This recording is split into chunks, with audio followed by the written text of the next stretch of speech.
Solar energy माझ्यासाठी सर्वस्व आहे. सुरुवातीपासून मला थोडी काटकसर करण्याची सवय आहे. मी पैसे वाचवण्यासाठी मुंबईला पायी जायचो. लॉयल्टी, इंटिग्रिटी आणि ट्रस्ट. तुम्ही पैसे कमवा, सगळ्या गोष्टी करा, पण तुम्ही नेचरची काळजी घ्या. जन्माला आल्यानंतर आपण जो फर्स्ट टूथब्रश यूज केलेला आहे, तो पण पृथ्वीवर आज तसाच पडलेला आहे. ते चंद्राच्या प्रकाशावरती इलेक्ट्रिसिटी जनरेट करतात.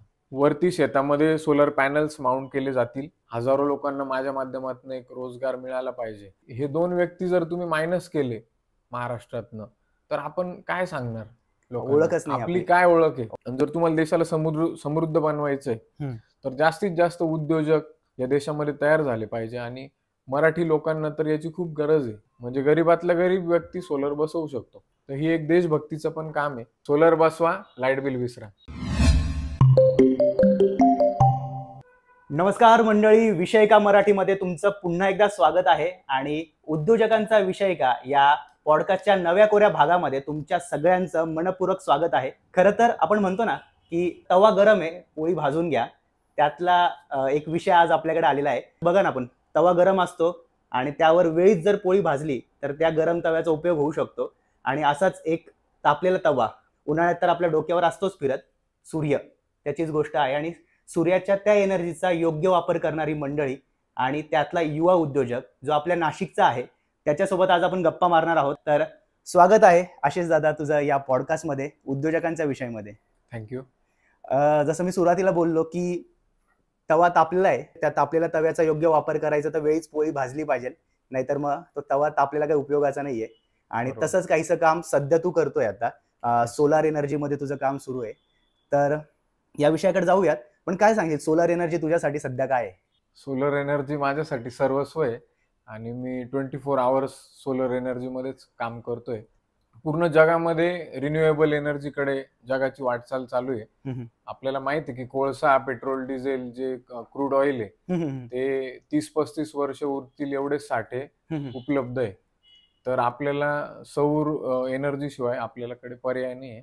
तर त्या दृष्टीनेच आपल्याला वाटचाल करावी लागणार. नक्कीच.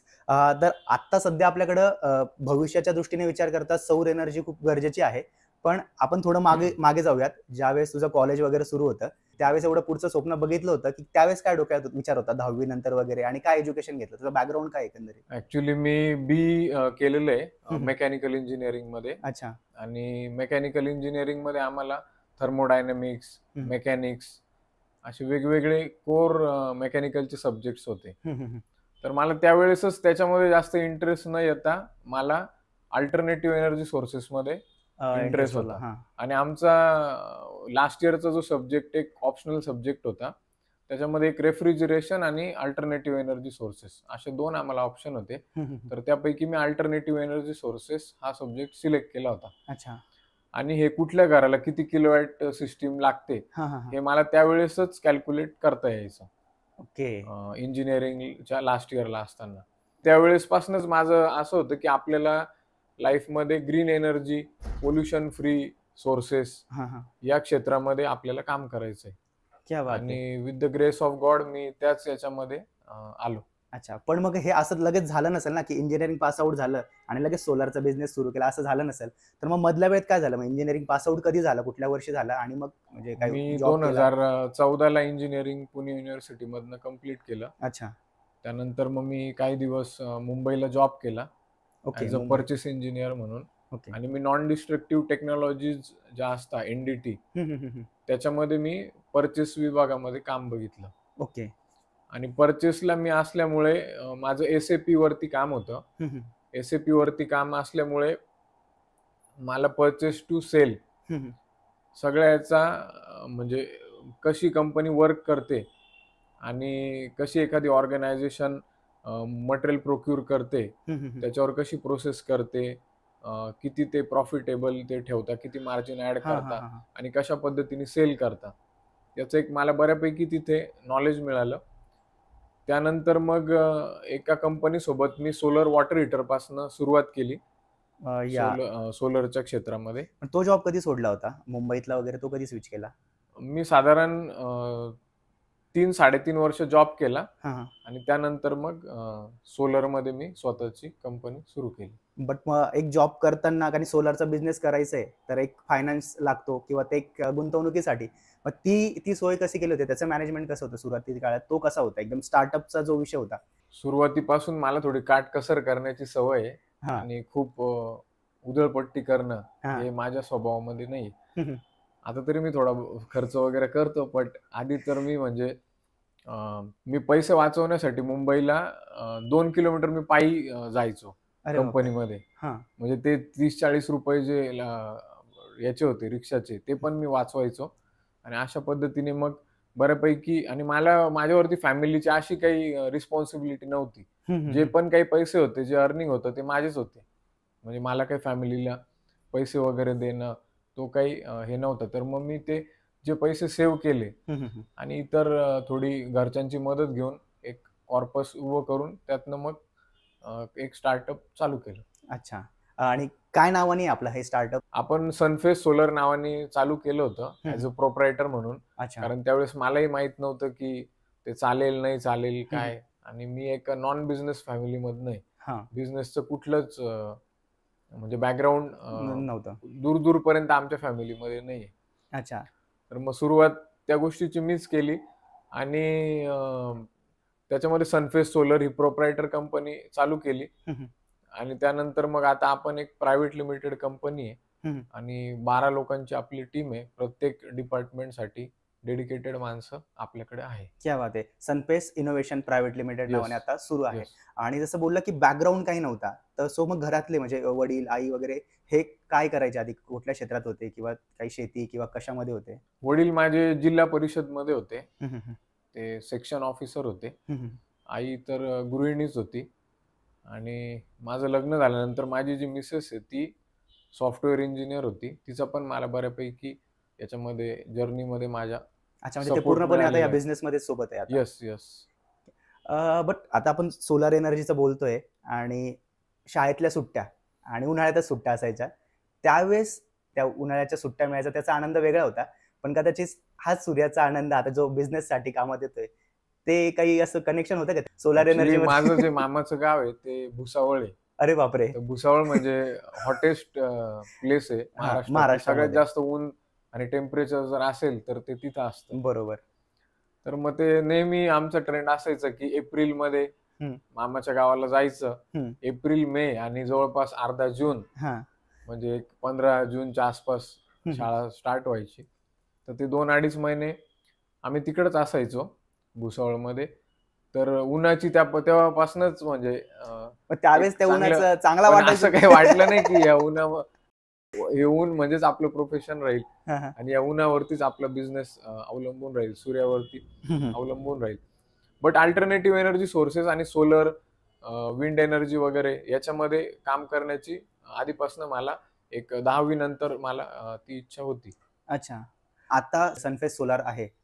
जे कुठल्या-कुठल्या क्षेत्रात काम करतायत? आता याच्यामध्ये बऱ्याच कंपन्यांचं असं आहे सोलरमध्ये, की जे वॉटर हीटर सेगमेंटमध्ये काम करता, हं, हं, हं. ते रूफटॉप सेगमेंटमध्ये करत नाही. हं, हं, हं. जे सोलर पंपमध्ये काम करता, हं.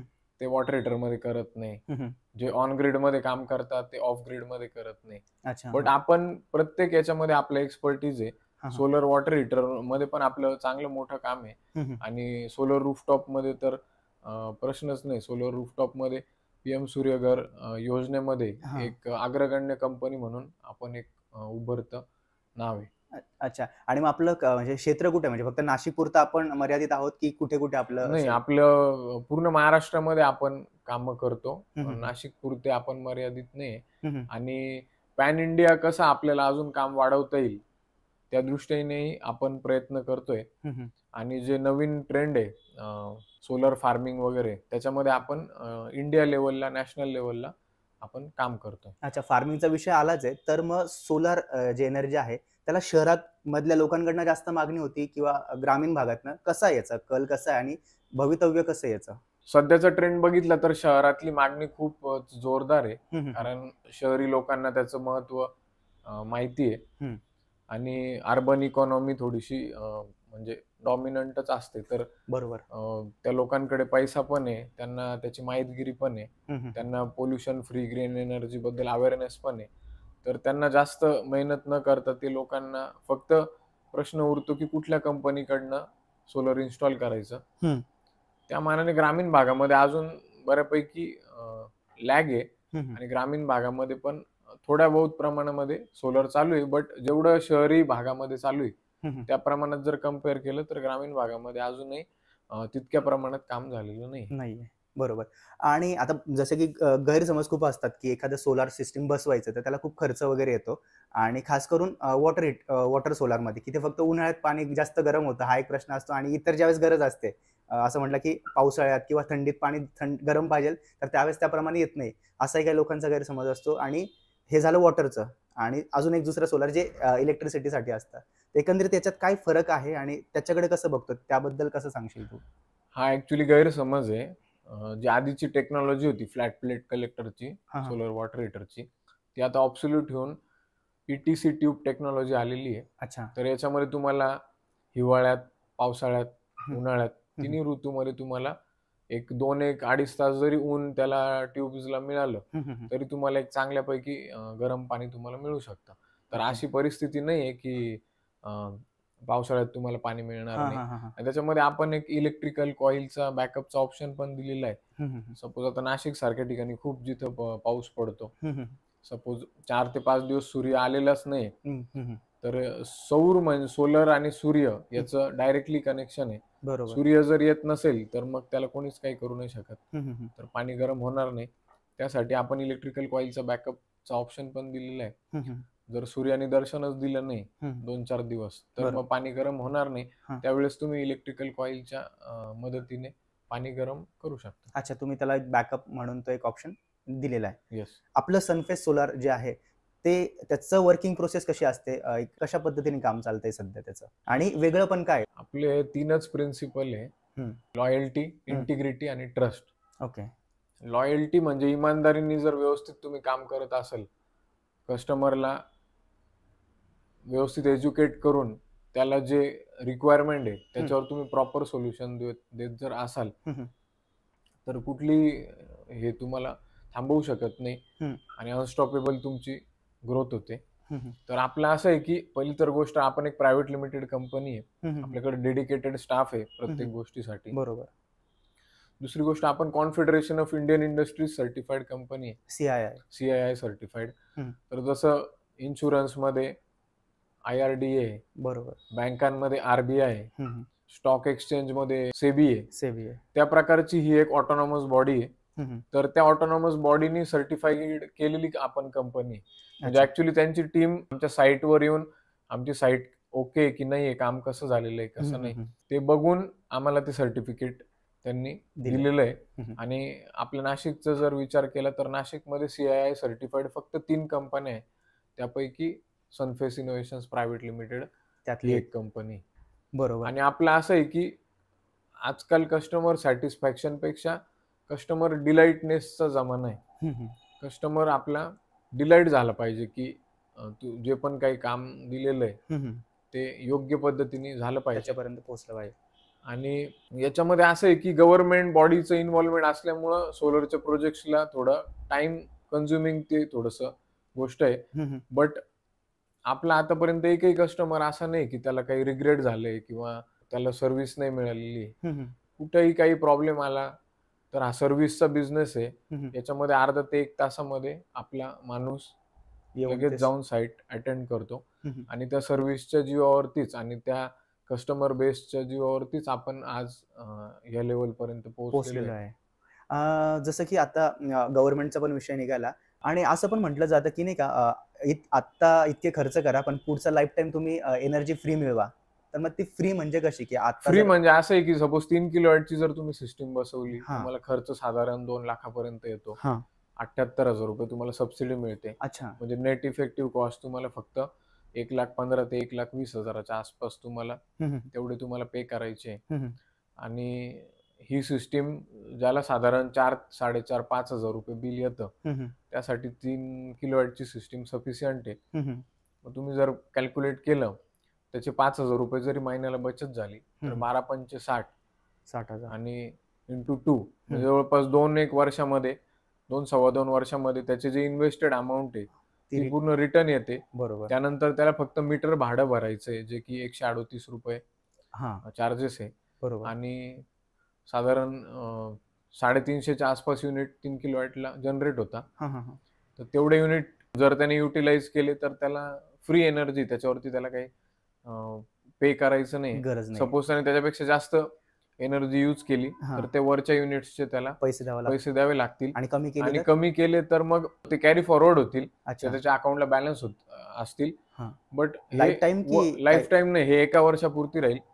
या वर्षीचे युनिट तुम्हाला या वर्षीच युटिलाइज करायचे, ते पुढच्या वर्षी कॅरी फॉरवर्ड नाही होणार. बट आता जसं म्हटलं की आधीचं मी एक सोलर सिस्टीम बघितली ज्याच्यावर लाईट वगैरे चालतात, त्यांना बॅटरी वगैरे असायच्या की तुम्ही जे सोलरची जी एनर्जी ती स्टोअर व्हायची आणि ती तुम्ही वापरा. लाईट वगैरे गेली की आपण त्यावर पॉवर ऑन होतं, किंवा आपण म्हणतोय नाही अरे यार सोलर बसवलं पाहिजे, काय लाईट गेल्यावर आपल्या घरात राहत नाही.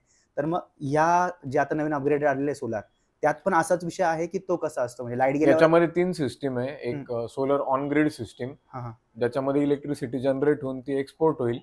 तुम्ही MSEDCLचीच इलेक्ट्रिसिटी यूज कराल, ती झाली ऑन ग्रिड सिस्टीम. नंतर दुसरी of grid system. Of grid system अशा ठिकाणी की जिथे इलेक्ट्रिसिटीचा प्रॉब्लेम आहे, फेल्युअर आहे किंवा इलेक्ट्रिसिटी नाहीये, त्यामध्ये पॅनल इलेक्ट्रिसिटी जनरेट करणार, ती बॅटरीमध्ये स्टोअर होणार आणि ती बॅटरीतली जी एनर्जी तिच्या मदतीने with the help of inverter तुम्ही सगळं युटिलाइज करणार. आणि तिसरी जी आहे ती हायब्रिड सिस्टीम आहे. हायब्रिड सिस्टीम मध्ये एकच इन्व्हर्टर तुमचा at a time simultaneously battery पण चार्ज करेल आणि ग्रीडला पण एक्सपोर्ट करेल. सो सनफेस सोलार जेव्हा आलं या सगळ्याच्यामध्ये, तर त्याच्या आधी मला एक बॅक स्टोरी ही पण माहिती की डायरेक्ट आपण सोलर सिस्टीम मध्ये नाही उतरलो. तर म्हणजे जसं तुला सस्टेनेबल एनर्जीमध्ये इंटरेस्ट आहे तसं बाकी सस्टेनेबल प्रोडक्टमध्ये पण इंटरेस्ट आहे. तसं पेपर बॅग वगैरे ह्या गोष्टी सुद्धा तू ट्राय केल्या होत्या. तर त्यामागचा पण काय थॉट होता, किंवा निसर्ग काय तुझ्यासाठी, असं सगळ्या गोष्टी निसर्ग रिलेटेडच बिझनेसचा थॉट येतो वगैरे, तर कसं बघतो तू या सगळ्या गोष्टीकडे? त्याच्यामध्ये असं आहे की शेवटी ही पृथ्वी जर तुम्ही चांगली ठेवली, जगण्यालायक ठेवली, तरच इथं मानव सर्वाइव्ह होऊ शकतो. बरोबर. जर आपण पोल्युशन करून करून, घाण करून करून जर हे पूर्ण पोल्यूट करून टाकलं तर अशी परिस्थिती येईल की इथं राहणं पण मुश्किल होईल. आणि आपण त्याचे धग आपल्याला मिळालेली की आता ग्लोबल वॉर्मिंग आहे. नाशिक सारख्या ठिकाणी आज 40-41 नॉर्मल टेम्परेचर आहे उन्हाळ्याच्या दिवसामध्ये, 40च्या खाली टेम्परेचर जात नाही. तर हे ग्लोबल वॉर्मिंगचे परिणाम आहे. आपण ट्रीज कटिंग करणं, मोठ्या प्रमाणात एअर कंडिशनर्सचा वापर करणं, मोठ्या प्रमाणात ग्रीन हाऊस गॅसेस सोडणं आणि त्याच्या बदल्यामध्ये निसर्गाची काळजी न घेणं. तुम्ही जर 100 झाडं तुम्ही तोडताय तर तुम्ही 1000 झाडं लावायला पण पाहिजे. बरोबर. आणि शक्यतो झाड नाही तोडायला पाहिजे. आणि त्याच्यामध्ये प्लास्टिकचा पण एक मोठा रोल आहे. प्लास्टिक हे विघटन त्याचं होत नाही. मग तेच आपला थॉट होतं की पेपर बॅग मध्ये त्याचं विघटन होतं आणि प्लास्टिकला रिप्लेस करून एक इको फ्रेंडली जी पेपर बॅग आहे ती तुम्ही यूज करावी, असा आपल्या त्याच्या मागे थॉट होता. आणि नेचरला तुम्ही पैसे कमवा, सगळ्या गोष्टी करा, पण तुम्ही नेचरची काळजी घ्या. जर हा निसर्गच नाही राहिला तर आपण नंतर म्हणजे नंतर ज्या भविष्यात येणाऱ्या पिढ्या आहे, बरोबर, त्यांचं परिस्थिती अवघड होऊ शकते. बरोबर. तर त्यामुळे ग्लोबल वॉर्मिंग वगैरे टाळण्यासाठी तुम्ही सस्टेनेबल जे लिव्हिंग आहे त्याकडे आपण वाटचाल करायला पाहिजे. आणि जसं तू बोलला, मला green energy, pollution free, renewable, sustainable याच्यामध्येच इंटरेस्ट आहे. तर याच्यासाठी आपण नवीन एक प्रोडक्ट पण आणलेलं आहे. तर ते आपण बांबू मध्ये काम करतोय. तर प्लास्टिकचा जो टूथब्रश आहे, म्हणजे आपलं जन्माला आल्यानंतर आपण जो फर्स्ट टूथब्रश यूज केलेला आहे तो पण पृथ्वीवर आज तसाच पडलेला आहे प्लास्टिकचा. बरोबर. त्याचं विघटन झालेलं नाही. त्याला 100, 200 वर्ष लागतात प्लास्टिकचं विघटन व्हायला. यासाठी आपण बांबूचा इको फ्रेंडली टूथब्रश आपण एक इंट्रोड्यूस केलेला आहे under the banner of Sunface innovations private limited. आपलं नवीन प्रोडक्ट आहे. तर ते मी दाखवतो पण. क्या बात आहे. असं म्हणजे असं म्हणू शकतो की नावात सनफेस असलं तरी एखाद्याला वाटतं की फक्त सोलर एनर्जी मध्ये काम करताय, तर असं नाही की पूर्णपणे सस्टेनेबल नेचरला घेऊन आपण काम आहे. आणि त्याचंच हे प्रोडक्ट आहे की जो टूथब्रश आपण यूज करतोय ते इनोव्हेशन सुद्धा आपण याच्यामधनं करतोय. सो सगळं काम एकदम असं एक काय म्हणतात ना, सस्टेनेबलला घेऊन चाललंय किंवा नेचरला कसं प्रोटेक्ट करू शकतो हा सगळा विचार आहे. पण परत एक प्रश्न आला की ग्लोबल वॉर्मिंगचा विषय निघाला आणि आपण मधल्या असं झालं की हीट वेव्ह वाढताय आणि त्यामुळे ओझोन लेअरला काही थोडा त्याच्यामध्ये त्याचं होल वगैरे ते वाढतंय आणि ते रेज वाढताय. पण मग जेव्हा आपण असं मी ऐकलं होतं की जे पॅनल बसवतो आपण ते हीट अट्रॅक्ट करतात किंवा त्यामुळे पण मग सूर्यापासून येणारे रेज आहे मग त्याचं प्रमाण वाढतं आणि त्यामुळे सुद्धा काही प्रॉब्लेम ओझोन लेअरला असं काही ऐकलं होतं मी. नाही नाही नाही, तर तसं हे ते काय? पूर्ण मीथ आहे. अजिबात त्याच्यामध्ये तथ्य नाही. हां, हां. आता मी इतक्या वर्षांपासून या फील्डमध्ये काम हां, हां. करतोय. तर हीट वाढण्याची वेगवेगळे कारण आहे. हं, हं. मग तसं कॉन्क्रीट रोड्स जर झाले मोठ्या प्रमाणात तर त्याच्याने पण हीट वाढणार आहे. बरोबर. आणि सोलर पॅनल आणि हीट याचा कोरिलेशन नाही. हं. सोलर पॅनल हे प्रकाश ऊर्जेवर काम करणारा स्रोत आहे. Okay, okay. त्यासाठी प्रकाश इम्पॉर्टंट आहे. बरोबर. आता काही लोकांचं असं आहे की पाऊस आल्यानंतर मग जनरेशन होत नाही का, मग ते बंद होतं का? हां, हां, तर हां. तसं काहीच होत नाही. हां. म्हणजे तुम्हाला खोटं वाटेल की सोलर एनर्जीमध्ये पावसाळ्यात जास्त जनरेशन होतं ॲज कंपेअर टू डिसेंबर. अरे बापरे! डिसेंबरमध्ये सगळ्यात कमी जनरेशन होतं.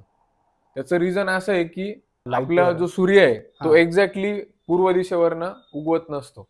अच्छा. हां. उत्तरायण आणि दक्षिणायन असतं. बरोबर. एक तर तो इकडच्या कोपऱ्यातनं सूर्य उगवतो, हां. नाहीतर जो दुसरा कोपरा आहे तिथून. म्हणजे उत्तरायण दक्षिणायन हं. जे आहे त्याचा परिणाम सोलरच्या जनरेशनवरती होतो. तर बरोबर. आपण कुठलाही जर प्रोजेक्ट बघितला तर तुम्ही डिसेंबरचं जनरेशन आणि एप्रिलचं जनरेशन जर कम्पेअर केलं तर मार्च एप्रिलमध्ये सगळ्यात जास्त जनरेशन तुम्हाला मिळतं हं, हं. आणि सगळ्यात कमी जनरेशन मग तुम्हाला मिळायला पाहिजे जुलैमध्ये, ऑगस्टमध्ये. बरोबर. पण तसं नाहीये. जुलै ऑगस्टचं जनरेशन हं. हे डिसेंबरच्या जनरेशनपेक्षा जास्ती. ओके. कारण त्याचं असं आहे की हे प्रकाश ऊर्जेवरती अवलंबून आहे. वरतून पाऊस चालू आहे तरी पण solar panel light electricity generate करतात. हां, लाईटमुळे. आणि आता टेक्नॉलॉजी इतकी पुढे गेलेली आहे. चायनामध्ये असे पॅनल आलेले आहे. हं. आपल्याकडे पण ते येतील की ते चंद्राच्या प्रकाशावरती इलेक्ट्रिसिटी जनरेट करतात. चंद्राच्या म्हणजे प्रकाशावर. रात्री इलेक्ट्रिसिटी जो चंद्राचा प्रकाश त्याच्यावरती पडणार आहे त्याच्याने पण इलेक्ट्रिसिटी जनरेट होणार आहे. Moon energy. Moon energy. क्या बात आहे. तर पुढची टेक्नॉलॉजी ती असेल. हां. आता ती टेक्नॉलॉजी खूप रेअर फॉर्ममध्ये आणि हं. खूप एक्सपेन्सिव्ह आहे. जसं सोलर आधी खूप महाग होतं. हं. पण ज्या ज्या पद्धतीने डिमांड वाढेल हं. त्या पद्धतीने त्याच्या किमती कमी होतील आणि आपण त्यानंतर मे बी मून एनर्जीवरती पण एक ब्रॉडकास्ट आपल्याला करावं लागेल. क्या बात आहे. जसं आपण बोलतोय की सोलर एनर्जी वगैरे ह्या सगळ्या गोष्टी बट सोलर एनर्जीला घेऊन सनफेस सोलारचं वेगळं पण कसं सांगशील तू? सनफेस सोलरच का? एकतर आम्ही 8-9 वर्षापासून या फील्डमध्ये असल्यामुळं आम्हाला बऱ्यापैकी चांगले एक्सपिरियन्सेस, वाईट एक्सपिरियन्सेस सगळे आम्ही गो थ्रू केलेले आहे. हं.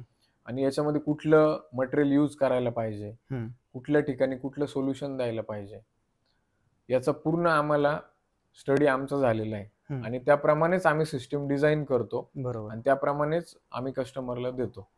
तर विशेष आमचं असं आहे की आमचं अनकंडिशनल रिप्लेसमेंट गॅरंटी इन्व्हर्टरची ओके. 7 इयर्सची. 7 इयर्स. इतर कंपन्या तुम्ही कुठल्याही घेतल्या तर ते वॉरंटी देतात. हं, हं. वॉरंटीमध्ये असं आहे की सपोज तुमचं इन्व्हर्टर फेल झालं हं, हं. तर मग तो कंपनीचा माणूस येणार. मग ते आधी म्हणणार तुम्ही डेटा पाठवा. हं, हं, हं. त्याच्यामध्ये 1-1.5 महिना जाणार. बरोबर. नंतर तो माणूस येणार, तो चेक करणार. मग तो म्हणणार की आमची परत दुसरी टीम येईल, ते चेक करेल.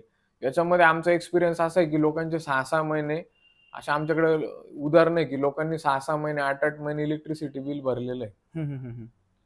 आता आम्ही एक 75 किलोवॅटचा एक रेसिडेन्शियलचा मोठा प्रोजेक्ट केला. हं, हं, हं. जवळपास त्यांचं ₹2.25 लाख इलेक्ट्रिसिटी बिल यायचं. ओके. सोलर बसवल्यानंतर त्यांचं ₹1000-1500 बिल यायला लागलं. जे फिक्स चार्जेस आहे. एवढा कट. इतका ताकद सोलरमध्ये, इतकी मोठ्या प्रमाणात बचत, फायनान्शियल याच्यामध्ये तुमची सेव्हिंग सोलर हे करू शकतं. आणि आपली अनकंडिशनल रिप्लेसमेंट गॅरंटी याच्यासाठी की आपण इम्पोर्टेड इन्व्हर्टर यूज करतो, हं, हं. फॉक्स कंपनीचं. अच्छा. आणि जनरली आपण जॅक्सन कंपनीचे पॅनल यूज करतो. ओके. जॅक्सन ही एनर्जी फील्डमध्ये 75 वर्ष जुनी कंपनी आहे. ओके. हं. डिझेल जनरेटरमध्ये ती भारतातली लीडिंग कंपनी आहे. भारतातलं जे राष्ट्रपती भवन आहे हं, हं, हं. त्याचं काम जॅक्सन कंपनीने केलेलं आहे. क्या बात आहे. अयोध्या जी सिटी आहे हं, हं. त्या सिटीचं पूर्ण काम जॅक्सन. जॅक्सन कंपनीने केलेलं आहे. आणि एनर्जी फील्डचा त्यांचा अनुभव आहे. म्हणजे असं नाही की हे एक उभरतं क्षेत्र आहे, याच्यात पैसा जनरेट होतोय हां, हां, हां. म्हणून मग या क्षेत्रामध्ये यायचं आणि पैसे कमवून घ्यायचे. हां, हां. असं त्या कंपनीचं बॅकग्राऊंड नसून हं. एनर्जी फील्डचा त्यांचा अनुभव आहे आणि मागच्या 12-1 वर्षांपासून ते सोलर फील्डमध्ये आहे. क्या बात. आणि जे पुढे तुम्हाला नवीन टेक्नॉलॉजी येणार आहे लिथियम पॉवर पॅक. हं, हं, हं. म्हणजे डिझेल जनरेटर हळूहळू तुम्हाला ऑब्सोल्यूट होताना दिसतील आणि त्याची जागा तुम्हाला लिथियम पॉवर पॅक घेताना दिसतील. लिथियम पॉवर पॅक मध्ये असं आहे की ज्या पद्धतीने डिझेल जनरेटरवर आपण काहीही रन करू शकतो, जसं इन्व्हर्टर मध्ये आपण एसी चालवू नाही शकत, बरोबर. जे मोठे हेवी इक्विपमेंट आहे ते आपण इन्व्हर्टरवर नाही चालवू चालू शकत, शकत. त्यासाठी आपण जनरेटरचा हे करतो. हम्म. तर ही जनरेटरची जागा थोड्या दिवसांनी लिथियम पॉवर पॅक घेईल. हम्म. तर लिथियम पॉवर पॅक मध्ये पण जी टॉपची कंपनी हम्म. ती जॅक्सन आहे इंडियामध्ये. हम्म. एनर्जी फील्ड मध्ये ते खूप अग्रेसर आहे हम्म. आणि जी पण नवीन टेक्नॉलॉजी येते हम्म. त्याच्यामध्ये त्यांचं आधीपासून त्याच्यामध्ये R&D करून कस्टमरला जे चांगल्यात चांगले प्रोडक्ट देता येईल तो त्या कंपनीचा एक मोटो असतो. आणि जे इन्व्हर्टर आहे ते आपण इम्पोर्टेड इन्व्हर्टर यूज करतो. आणि मी स्वतः ती कंपनी बघितलेली आहे, प्रोडक्ट पूर्ण चेक केलेलं आहे आणि त्यामुळेच आपण अनकंडिशनल रिप्लेसमेंट गॅरंटी देतोय. म्हणजे आपल्याकडनं सोलर बसवल्यानंतर कस्टमरचा हा फायदा आहे. क्या बात आहे. आणि फ्युचर गोल काय? फ्युचर गोल असे आहे की आता नवीन एक ॲग्रीव्होल्टाईक्स म्हणून एक कन्सेप्ट आहे. अच्छा, सौर शेती. सौर शेतीच म्हणता येईल त्याला, पण सौर शेतीचं पण एक ऍडव्हान्स व्हर्जन आहे ते. याच्यामध्ये असं आहे की वरती शेतामध्ये सोलर पॅनल्स माउंट केले जातील. ओके. आणि बायफेशियल पॅनल आता तुम्ही बघितले असतील बऱ्यापैकी बायफेशियल पॅनल यूज करता, तर त्याच्या खालच्या भागामध्ये आपण शेती करू शकतो. क्या बात आहे. आणि याचं असं आहे की साधारण एका एकर मध्ये आपण ते 4 ते 5 एकरचं उत्पन्न घेऊ शकतो. त्याच्यामध्ये त्याचं रिझन असं आहे की वरती सोलर पॅनल असल्यामुळं जो नेकेड सनलाइट पूर्ण जमिनीवरती येतोय आणि पूर्ण खूप जास्त हीट तो ओकतोय तिथं, तर ती कंट्रोल्ड हीट खाली जाते. कारण वरती सोलर पॅनल आहे, बऱ्यापैकी तो प्रकाश ऊर्जा ऍब्झॉर्ब करून घेतोय आणि ती इलेक्ट्रिसिटी जनरेशन साठी तो युटिलाइज करतोय. आणि उरलेले जे खाली जे सनरेज जात आहे ते इतके हार्मफुल नाहीये. त्यामुळं असं आहे की पाणी पण जमिनीला कमी लागणार आहे, कारण ऊन कमी जमिनीची धूप कमी होते. तर याच्यामध्ये असं आहे की त्याच्याने प्रोडक्टिव्हिटी शेतीची वाढणार आहे. त्या ॲग्रीव्होल्टाईक्स मध्ये आपण भविष्यात येणाऱ्या याच्यामध्ये ॲग्रीव्होल्टाईक्स मध्ये आपण तुम्हाला काम करताना दिसू. त्यानंतर एक नवीन व्हर्च्युअल नेट मीटरिंग येत आहे. व्हर्च्युअल नेट मीटरिंग मध्ये जे आता मुंबई, पुणे, नाशिक, संभाजीनगर या मोठ्या शहरांची समस्या अशी आहे की ज्या हायराईज बिल्डिंग आहे, जिथे 500-500 लोक राहतात, मोठ्या मोठ्या प्रकल्प आहे, हाऊसिंग प्रोजेक्ट्स आहे, त्या लोकांकडे अफोर्डेबिलिटी आहे, त्यांना माहित आहे सोलर एनर्जीचं महत्व, त्यांना माहिती आहे, त्यांना ते करायचं पण आहे. बट प्रॉब्लेम इज की टेरेसवरती जागा नाही. तर त्याच्यावरती सोल्युशन असं आहे की आपण एक अशी ग्रुप हाऊसिंग सोसायटी सोबत टायअप करून एक कंपनी फॉर्म करून आपण एक सौर ऊर्जा प्रकल्प एक तयार करू शकतो, एक सोलर फार्म सेटअप करू शकतो. एखादी जागा घेऊन आपण ती मे बी रेंटवर घेऊ शकतो किंवा आपण ती परचेस करू शकतो. आणि त्याच्यामध्ये सपोज आपण तो प्लांट धुळ्याला टाकला, तर धुळ्यामध्येच ती इलेक्ट्रिसिटी तयार होणार आणि धुळ्यामध्येच ती कंझ्युम होणार. बट त्याचं जे व्हर्च्युअल बेनिफिट आहे तो आपल्याला इथे मिळेल.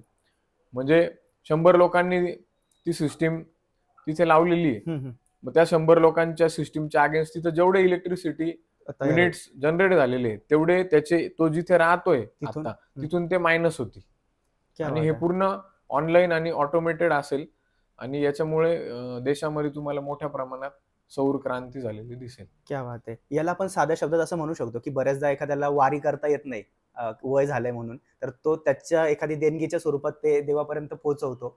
तर मग याला आपण तसं म्हणू शकतो का? म्हणजे त्याचं नावच तसं आहे, व्हर्च्युअल नेट मीटरिंग. व्हर्च्युअल म्हणजे फिजिकली तुम्ही सोलर न बसवता व्हर्च्युअली तुम्ही ते बसवताय, त्याचा व्हर्च्युअल बेनिफिट तुम्हाला तुमच्या इलेक्ट्रिसिटी बिल मध्ये मिळते. म्हणजे मी जे बघताय त्यांना असं सांगू शकतो की जर तुम्हाला तुमच्या सपोज फ्लॅट सिस्टीम आज सगळीकडे वाढलेली आहे आणि त्याच्यामुळे होतं काय की सगळ्यांचं विचार एकत्र जुळू शकत नाही आणि तुम्हाला जमलं नाही, तर तुम्ही एखादं असं सोलार फार्म जर आपण तयार केलं तर तिथे जी एनर्जी तयार होणार आहे सोलारवरची, तर ती गव्हर्नमेंट थ्रू तिथल्या लोकांना वापरता येईल, जेणेकरून तिथला जो इलेक्ट्रिसिटीचा जे कन्झम्पशन आहे ते कमी होईल आणि ज्यामुळे निसर्गाला फायदा होईल. आपल्याला डायरेक्टली करता येणार नाही, तर त्यासाठी हे बेस्ट ऑप्शन आहे.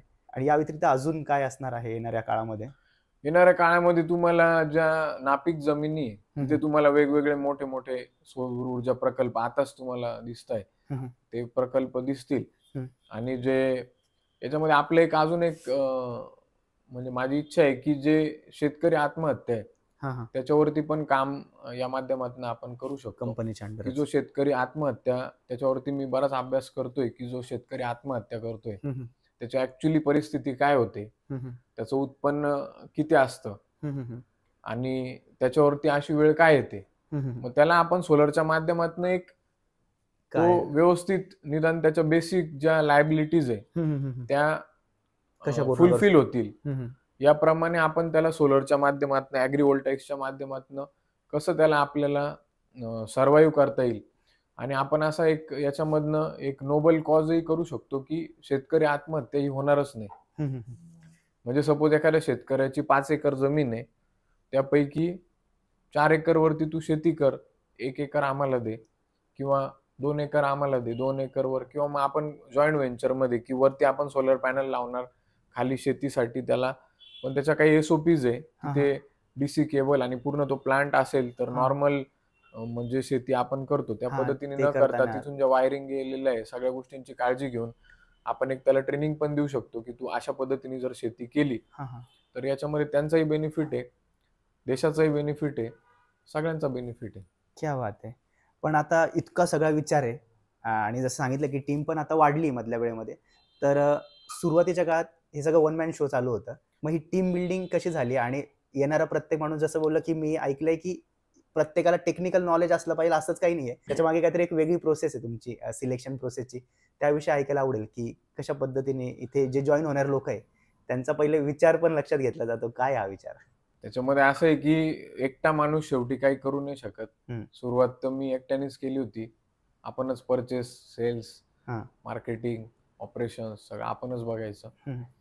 पण जर तुम्हाला एक स्केलेबल मॉडेल बनवायचंय आणि तुम्हाला जसं माझी इच्छा आहे की मला हजारो लोकांना माझ्या माध्यमातून एक रोजगार मिळाला पाहिजे आणि ते जितक्या जास्तीत जास्त होईल तितक्या घरांच्या चुली जर पेटल्या तर त्याच्या इतकं दुसरं चांगलं काही पुण्याचं काम नाही. तर आपलं एकच आहे की लॉयल्टी, इंटिग्रिटी ज्या व्यक्तींना आहे ऑर्गनायझेशन बद्दल आणि हार्डवर्क करण्याची, थोडं पॅशनेटली काम करण्याची, म्हणजे एक 8 तासाचा जॉब न करता एक थोडी झोकून देण्याची ज्यांना इच्छा आहे तशा लोकांना आपण जनरली प्रेफरन्स देतो. मग त्याचं थोडं अकॅडमिक्स थोडंसं 19-20 असेल तरी आपण ते ऍडजस्ट करून घेतो. कारण आपल्याला जे लेवलला जायचंय, जे टार्गेट्स आपल्या डोक्यामध्ये आहे, जे आपलं विजन आहे, त्यासाठी आपली टीम पण तेवढी स्ट्रॉंग असणं गरजेचं आहे, डेडिकेटेड माणसं असणं गरजेचं आहे. कस्टमर सॅटिस्फॅक्शन आणि कस्टमर डिलाइटनेस, प्रॉम्प्ट सर्व्हिस या सगळे फॅक्टर त्याच्यामध्ये इम्पॉर्टंट आहे. आणि रतन टाटा हे माझे आदर्श आहे बिझनेसमध्ये आणि टाटाचे बरेच याला मी थोडंसं जवळून बघितलेलं आहे. तर त्यांच्या ज्या व्हॅल्यूज आहेत त्या शेवटच्या एम्प्लॉई पर्यंत टाटांच्या तुम्हाला झळकता. तर त्याच प्रकारचं एक आपले जे एम्प्लॉई आहे त्यांनी हॉनेस्टली काम करावं आणि कस्टमरच्या बेनिफिटला प्रायोरिटी द्यावी.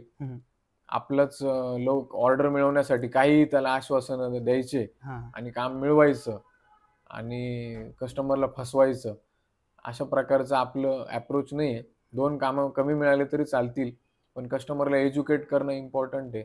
त्याला जो प्रॉब्लेम आहे त्याला एक ॲप्रोप्रिएट सोल्युशन देणं इम्पॉर्टंट आहे. आणि तुम्ही चांगले कामं केल्यानंतर नक्कीच तुमची ग्रोथ 100% होते. क्या बात आहे. आणि सगळ्यात महत्त्वाचा विषय की आत्ताच काही दिवसांआधी मराठी भाषा आणि या सगळ्या गोष्टींवर आता बोललं जातंय आणि मराठी उद्योजक त्याच्याकडे परत एक बघण्याचा वेगळा दृष्टिकोन आहे या सगळ्या क्षेत्रामध्ये. तर जेव्हा व्यवसाय सुरू केला किंवा आधीपासूनच थॉट होता की आता माझं इंजिनिअरिंग झालंय, मी जॉब केलाय आणि मला स्वतःचं काहीतरी करायचं आहे आणि त्यातल्या त्यात थोडं वेगळं म्हणजे सस्टेनेबल एनर्जीमध्ये काम करतोय. तर इथे काम करताना as a Marathi family, Marathi उद्योजक म्हणून अडचणी आल्या किंवा कशा पद्धतीने फेस करावं लागतं या सगळ्या इंडस्ट्रीमध्ये आणि काय स्कोप आहे मराठी लोकांना, मराठी मुलांना आणि खास करून एक युवा उद्योजक म्हणून काय सांगशील?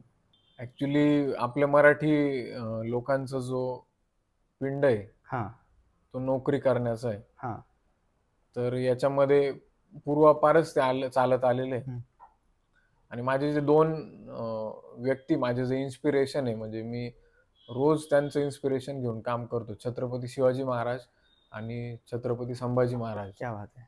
तर आपलं असं आहे की हे 2 व्यक्ती जर तुम्ही मायनस केले महाराष्ट्रातनं तर आपण काय सांगणार ओळखच नाही, आपली काय ओळख आहे? ओळखच नाही. तर तुम्ही या लोकांना जरी फॉलो केलं, तुम्ही त्यांच्याबद्दल वाचलं, त्यांच्याबद्दल बघितलं. म्हणजे एक साधं उदाहरण सांगतो की एक किल्ला तुम्ही चढून दाखवा, तुम्हाला तुमची पूर्ण आपल्याला आपली काय आहे पत ती समजून जाईल. बरोबर. की त्यावेळेस ही टेक्नॉलॉजी नव्हती, त्यावेळेस काहीच नव्हतं. त्यावेळेस महाराजांनी एवढे किल्ले चढणं, एवढं मोठी फौज, एवढं प्रचंड सैन्य समोर असताना एक स्वराज्य निर्माण करण्याचं छत्रपती शिवाजी महाराजांनी ठरवलं आणि ते निर्माण केलं. आणि छत्रपती शिवाजी महाराजांचे वडील जे आहे शहाजीराजे भोसले, तर हे पण एक नोकरी पेशामध्ये होती तिकडे. तर ते आपल्याला जर बदलायचं असेल तर आता युद्ध, मुघल पण निघून गेलेले, इंग्रज पण निघून गेलेले. आता जर आपल्याला काहीतरी करायचंय तर उद्योजकता, एंटरप्रेनरशिप याच्यामध्येच तुम्ही काहीतरी करू शकता. आणि जर तुम्हाला देशाला समृद्ध बनवायचंय तर जास्तीत जास्त उद्योजक या देशामध्ये तयार झाले पाहिजे. आणि मराठी लोकांना तर याची खूप गरज आहे की आपला जो माइंडसेट आहे टिपिकल, की एक सेफ सिक्युअर लाईफ आपल्याला पाहिजे, तर त्याच्यातनं बाहेर पडून जरी तुमचा जॉब आहे तर त्यातनं तुम्हाला काय अजून इनोव्हेटिव्ह करता येईल, एक्स्ट्रा करता येईल. आणि ते एक म्हण आहे की उसके घर देर है लेकिन अंधेर नाही. तर तुम्ही नॉक करत राहा, तुम्ही कंटिन्यू प्रयत्न करत राहा. अशी कुठलीही गोष्ट नाही की तुम्हाला त्याच्यामध्ये फेल्युअर येईल आणि तुम्हाला सक्सेस मिळणारच नाही. तर हे याच्यावरती माझा तर म्हणजे विश्वास नाही, कारण मी ग्राउंड लेवल पासून काम केलेलं आहे. घरोघरी जाऊन सोलर वॉटर हीटर विकलेले आणि आज त्यामुळे आपल्याकडे एवढी यंत्रणा आहे. आणि आज अशी परिस्थिती की आपण मोठे जे प्रोजेक्ट्स आहे त्याच्यामध्येच मी स्वतःची माझी इन्व्हॉल्वमेंट ठेवलेली आहे. जे एकदम छोटे प्रोजेक्ट्स आहेत ते आपले जे टीम आहे ती बऱ्यापैकी स्टार्ट टू एंड पूर्ण हँडल करून घेते. आणि तुम्हाला जर एक स्केलेबल मॉडेल बनवायचं असेल तर त्यासाठी तेच इम्पॉर्टंट आहे की एक गोष्ट तुम्ही लर्न केल्यानंतर, ती प्रोसेस केल्यानंतर तुम्ही ती डेलिगेट करायला पाहिजे दुसऱ्याला. ती डेलिगेट करून मग तुम्ही अजून तुम्हाला कसा व्यवसाय वाढवता येईल, कसं करता येईल त्याच्याकडे तुम्ही लक्ष द्यायला पाहिजे. तर हेच आपल्या मराठी लोकांनी जर म्हणजे इम्प्लिमेंट केलं तर नक्कीच मराठी याच्यातनं तुम्हाला एक मोठे मोठे उद्योजक नक्की भविष्यामध्ये बघायला मिळतील. आणि मग आता हा जो मराठी उद्योजक आहे आशिष देशमुख, सनफेस सोलारचा फेस म्हणू आपण, डिरेक्टर ती गाडी वाहतोय. तर सोलर एनर्जी, सस्टेनेबल एनर्जी याला घेऊन आता ही सगळी वाटचाल चालू आहे. तर आपले जे सगळे प्रेक्षक बघताय यांना ही एनर्जी यूज करण्यासाठी प्रत्येकालाच कदाचित ते आता बसवणं फायनान्शियली शक्य नसेल, तरी सुद्धा काही पर्याय कसे सुचवू शकतो सस्टेनेबल होण्यासाठी, आणि त्या दृष्टीने काय सांगशील की आणि सोलार साठी त्यांना कसं तुला अप्रोच करायचं असेल तर कसं करू शकता, त्याबद्दल काय सांगशील? याच्यामध्ये लोनचे ऑप्शन्स आहे, क्रेडिट कार्डचे ऑप्शन आहे. आणि जवळपास आज अशी परिस्थिती की ज्याचा खूप मिनिमल यूज आहे त्याला पण 1-1 हजारापर्यंत इलेक्ट्रिसिटी बिल येतं. हो बरोबर, एवढे इलेक्ट्रिसिटीचे रेट्स वाढलेले. तर याच्यामध्ये तुम्हाला सबसिडीचा पण एक चांगला सपोर्ट आहे. 78,000पर्यंत 3 किलोवॅट पर्यंत तुम्हाला सबसिडी आहे. आणि त्याच्यानंतर तुम्हाला लोनचे ऑप्शन आहे. SBI सारखी बँक, इतर अनेक बँका म्हणजे लोएस्ट हाऊसिंग लोन पेक्षा कमी 7% ने तुम्हाला सोलर साठी लोन देत आहे. आणि जेवढं तुम्ही इलेक्ट्रिसिटी बिल पे करत होते 2-3 हजार, तेवढाच तुम्ही EMI पण तुम्ही ठेवू शकता. आणि सबसिडी आल्यानंतर तुम्ही ते पेमेंट पण त्यांना करू शकता. म्हणजे सोलर आता असं आहे की ते कम्प्लिटली अफोर्डेबल आहे. म्हणजे गरीबातला गरीब व्यक्ती सोलर बसवू शकतो, इतकं ते अफोर्डेबल झालेलं आहे. कारण त्यांनी सोलर जर नाही बसवलेले तर त्याला ऑब्व्हियसली त्याला इलेक्ट्रिसिटी बिलला तर त्याला काही MSEB म्हणणार नाही की तुम्ही 6 महिने नाही पे केलं तरी तुम्ही काही प्रॉब्लेम नाही. एका महिन्यात जरी त्यांनी थकवलं तर MSEB त्याची इलेक्ट्रिसिटी कट ऑफ करते. तर हा एक चांगला ऑप्शन आहे. आणि याच्यामध्ये हे नेशन बिल्डिंगचं काम आहे, एनर्जी बिल्डिंगचं काम आहे. याच्यामध्ये तुम्ही देशाला आत्मनिर्भर बनवताय एनर्जीच्या बाबतीत. बरोबर. तर ही एक देशभक्तीचं पण काम आहे. तर याच्यामध्ये मी सगळ्यांना आवाहन करतो की तुम्ही जास्तीत जास्त संख्येने याच्यामध्ये पार्टिसिपेट व्हावं आणि सोलर बसवावं. आणि त्याच्यामध्ये तुमचा फायनान्शियल बेनिफिट आहे, देशाचा बेनिफिट आहे, तुमचा पर्यावरणाचा बेनिफिट आहे, म्हणजे सगळ्या प्रकारचे बेनिफिट्स याच्यामध्ये आहेत. तर माझा नंबर आहे 9422270294. याच्यावरती तुम्ही आम्हाला कॉन्टॅक्ट करू शकता किंवा आपली www.sunfacesolar.in अशी एक वेबसाईट पण आहे, क्या बात आहे. सो सोलार क्षेत्रामध्ये एनर्जीचा चांगला उपयोग करून सनफेस सोलार तुम्ही आता मार्केटमध्ये आणलंय आणि सनफेस इनोव्हेशन प्रायव्हेट लिमिटेड आत्ता तिची एक पायरी कंप्लीट केली असं म्हणू शकतो आणि पुढच्या अनेक पायऱ्या चढण्यासाठी आणि या क्षेत्रामध्ये सस्टेनेबल राहून इनोव्हेशन करण्यासाठी तुम्हाला शुभेच्छा आणि थँक्यू की या पॉडकास्टमध्ये तुम्ही आला. थँक्यू. तर सोलर एनर्जीला घेऊन म्हणजे तो तापलाय, सकाळ झाली नाही तर तो आपल्या डोक्यावर गिरट्या मारतो आणि घामाने आपल्या अंगाची लाईलाई होते. तर जो राग आहे सूर्याबद्दलचा तो जर काढायचा असेल तर घराच्या वरती छतावर सोलार बसवा आणि त्या एनर्जी पासून घरात इलेक्ट्रिसिटी चालू करा, जेणेकरून तुम्ही त्याचा बदला असा घेऊ शकता पैसे वाचून. तर नक्कीच शक्य होईल तर आपल्या इथे सोलार बसवण्याचा प्रयत्न करा, जो की निसर्गासाठी सस्टेनेबल एनर्जीसाठी फायद्याचा आहे. आणि त्यासाठी कोणाला फोन करायचा नाशिकमध्ये, तर सनफेस सोलारला फोन करा आणि आपल्या घरी सोलार सिस्टीम बसून घ्या. तर तुम्हाला आजचा हा पॉडकास्ट आणि खास करून उद्योजकांचा विषयकामध्ये आलेला हा यंग आणि मराठी उद्योजक आहे, तर याच्या या प्रवासाविषयी तुम्हाला काय वाटतं कमेंट्समध्ये नक्की सांगा आणि अशाच माहितीपूर्ण पॉडकास्टसाठी विषय का मराठीला सबस्क्राईब करा. सोलर बसवा, लाईट बिल विसरा. सोलार बसवा आणि लाईट बिल विसरा.